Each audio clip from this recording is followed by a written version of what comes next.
Hello to my network. Today I'm joined by Jacqueline Green, Australian sprint kayaker, national representative under 23 World Championships in Belarus, and 200-metre national champion. Today, Jacqueline will be sharing her greatest sporting achievements and her top tips for athletes looking to transition from sport into the corporate workforce. Jacqueline, what is your greatest sporting achievement and why?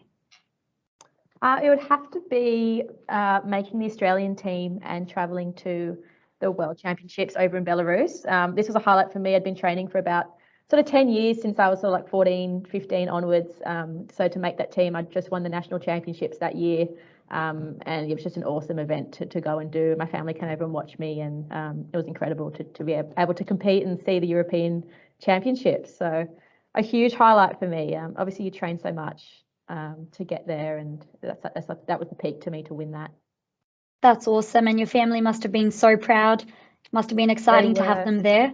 Yeah, the 5 a.m. wake ups, and it's often interesting because they were driving me nonstop at that age to get to training, and then I reached that age where I'd take myself. Obviously, you get older, and it's just a nice transition to have your family sort of able to enjoy it a bit more and see your success, start to unfold.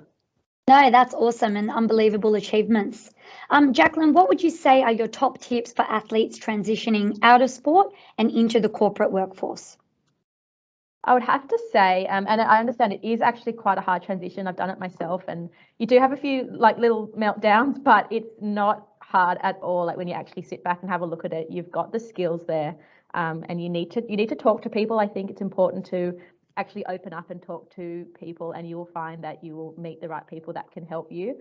But you can also just do it yourself. You have all the skills ready to go. You're an elite athlete, so that means you're competitive, you are driven, you're there on time, you're often not going to be late for training.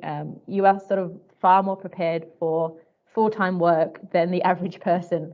So don't undersell yourself. You actually have skills, and on paper it might look a bit scary. You might have actually pushed other things aside to be able to travel to Europe or things like that, which was the same for me. I sort of extended, did uni, but I also didn't do a lot of work experience because I was busy doing my training. So on paper, it might be a bit scary, but you've got the skills there, and just give it a crack, and you talk to an employer and they'll give you a chance. Yeah. Awesome. So, great tips there and good insights. And what skills do you think athletes bring to the corporate world that make them stand out?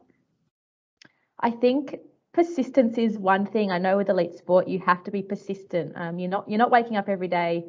You're not necessarily jumping out of bed to do your sport. There's something driving you, and that comes with the work too. You're getting out of bed and you persistent in your job. So that definitely comes across really well to employers. You're competitive naturally. You're going to sort of want to do well for yourself, which means you're going to succeed in a job. And you're driven, like you're there getting out of bed. Once you actually start the full-time work and you start to get into a job, you realize that you just fit in nicely. You like routine, and you have a place there and it suits you. So there's a lot of skills. I think it transfers very, very well across to work, and but it can be a bit scary initially. Yeah, agreed. Well, thank you so much for joining me, Jacqueline. And to my network, stay tuned for the next video.